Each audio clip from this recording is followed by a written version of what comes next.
안녕하세요. 딱딱한 뉴스를 쉽고 재밌게 풀어드리는 시사건건 볼스형입니다. 자, 이번에 다룰 이야기는 이재명 도지사 이야기입니다. 자, 이재명 도지사는 페이스북에 적극적으로 본인의 의견을 피력하는 스타일이죠. 그러다 보니 자신이 지금 어떤 일을 하고 있는지 굵직굵직한 사안들을 시민들이 많이 알게 되는 긍정적인 효과가 있습니다. 자, 어제 문재인 대통령의 신년 기자회견이 있었는데 그 기자회견이 끝나고 난 뒤 이재명 도지사의 글이 올라왔는데 자, 이 글을 보고 제가 느낀 점은 이재명 도지사라는 사람이 정치인으로서, 아니 한 명의 인간으로서 굉장히 성숙해졌다, 이런 느낌을 좀 받았습니다. 그동안에 이재명 하면 전투형 뭐 이런 이미지가 강했잖아요. 돌아가는 것 없고 직진이다. 그러다 보니 거친 표현도 많이 있었고 호불호가 갈리는 스타일이었습니다. 그런데 최근에 이재명 도지사의 행보, 언행들을 보면요, 정말 많이 달라졌구나 라는 걸 느낄 수가 있습니다. 예전에 김어준의 다스베이다에 나와서 그런 얘기를 한 적이 있어요. 제가 소개시켜 드린 적도 있는데, 지난 대선 민주당 경선 때 문재인 대통령에 대한 도 넘은 공격, 이 대목에서 문재인 대통령의 지지자들에게 완전히 찍혔었거든요. 콕 찍혔었죠. 선을 넘어갔었던 그런 공격을 한 적이 있었어요. 그 당시를 얘기하면서 본인 스스로 이렇게 얘기를 했습니다. 그때 내가 헷가닥 해가지고 대통령이 되고 싶은 마음에 헷가닥 했었다. 그래서 그때 느낀 바가 굉장히 많다. 뭐 개천에서는 노를 저으면 잘 나가지만 큰 강이나 바다에서는 억지로 노를 저으면 배가 헷가닥 뒤집어지더라. 욕심을 비우고 내 맡은 바, 내가 잘하는 것만 열심히 해야 되겠다. 뭐 이런 소감을 얘기한 적이 있어요. 본인 스스로 그 당시에 내가 헷가닥 했었다, 이런 얘기를 했었거든요. 이 대통령이 되고자 하는 마음이 딱 들면, 그 욕망에 사로잡히면 정말 헷가닥 하는 사람들 우리 많이 봤었습니다. 자, 일단 이재명 도지사가 쓴 글 한번 볼게요. 민생과 개혁, 경기도의 몫을 다하겠습니다. 오늘 문재인 대통령님의 신년 기자회견을 지켜보며 100년 만에 세계사적 감염병 위기 상황에서 문재인 대통령님께서 그 자리에 계신 게 얼마나 다행인가 다시 한번 생각했습니다. 문재인 정부는 촛불혁명의 반석 위에 세워진 정부입니다. 혹독한 겨울을 밝혔던 온 국민의 염원을 실현하기 위한 개혁이 계속될 것이며 1380만 도민과 함께하는 경기도지사로서 그 길에 최선을 다할 것입니다. 오늘 대통령님께서는 최근 보수 언론과 촛불개혁 방해 세력의 시비에도 불구하고 지방정부의 재난지원금 지급에 대해 얼마든지 할 수 있다고 말씀하셨습니다. 코로나19로 인한 국난을 극복하고 민생을 살리기 위한 경기도의 노력을 이해해 주시고 수용해 주셨다고 생각합니다. 지금까지와 마찬가지로 경기도는 재정 능력이 허락하는 최대한의 경제 방역과 민생 방어를 위해 할 수 있는 최선의 노력을 다할 것입니다. 코로나19 위기 극복과 경제 살리기에는 중앙정부와 지방정부의 긴밀한 협력이 중요합니다.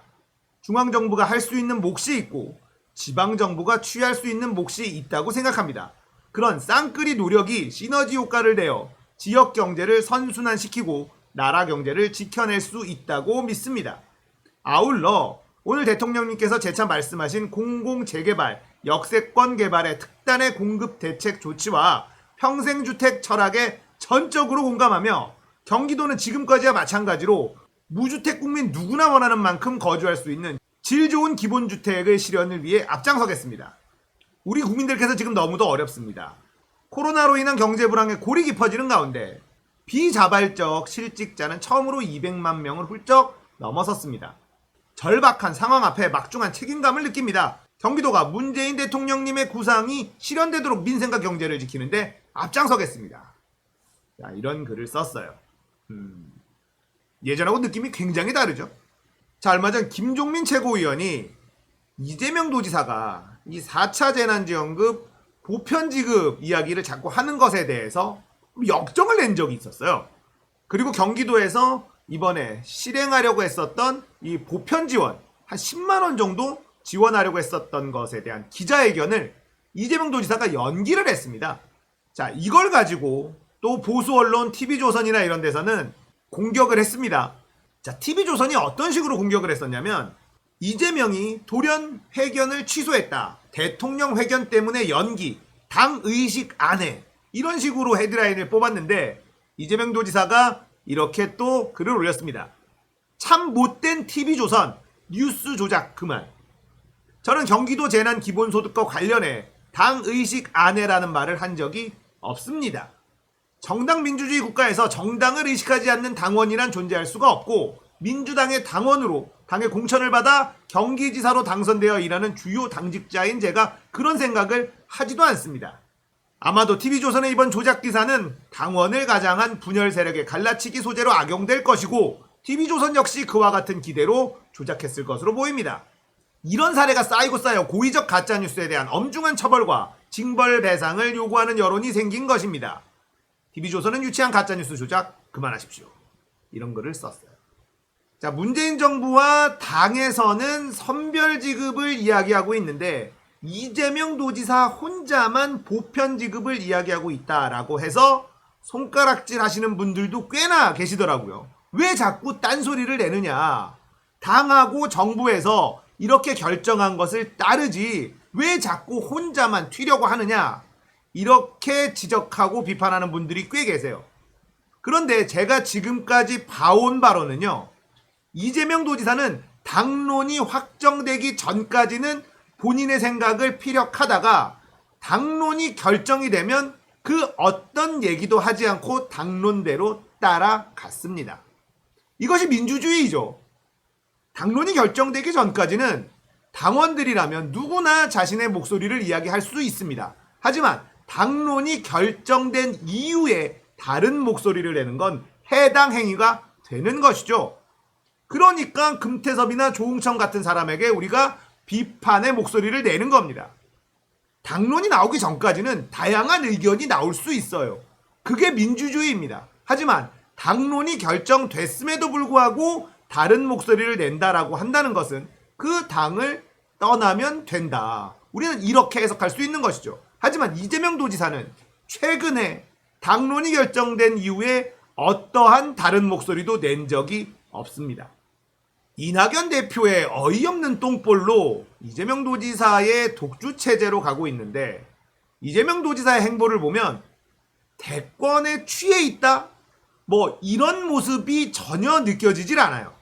예전보다 차분하고 진중하게 움직이고 있고 하지만 예전처럼 확실하게 해야 될 일은 빠르게 추진하는 모습. 이러니 지지율이 올라갈 수밖에 없다라는 생각이 듭니다. 제가 어찌 하다 보니 이재명 도지사에 대해서 공부를 좀 많이 했었어요. 그가 갖고 있었던 여러 가지 구설들, 여러분들이 잘못 알고 있는 정보들도 꽤 많이 있을 겁니다. 뭐 대표적으로 찐 묻었다 뭐 이렇게 얘기를 하는 것들. 이재명 도지사가 형수에게 그런 욕을 했다라고 알려져 있지만 사실은 그게 아니라는 것 아시는 분들도 많이 계시는데 모르시는 분들도 꽤 많거든요. 예전에 다룬 적이 있으나 나중에 이재명 도지사에게 더 씌워져 있는 잘못된 정보들에 대해서 정리 한번 해드릴게요. 아무튼 최근 이재명 도지사 아주 마음에 듭니다. 말도 참 시원시원하고 예쁘게 잘해주고 계시고요. 일도 지금처럼 똑소리 나게 계속 해낸다면 대한민국 국민들이 더 큰 일을 하라고 시키지 않을까라는 생각이 들기도 합니다. 자, 오늘 이야기는 여기까지입니다. 공감되셨다면 구독, 좋아요, 알림 설정 부탁드릴게요. 감사합니다. 끝!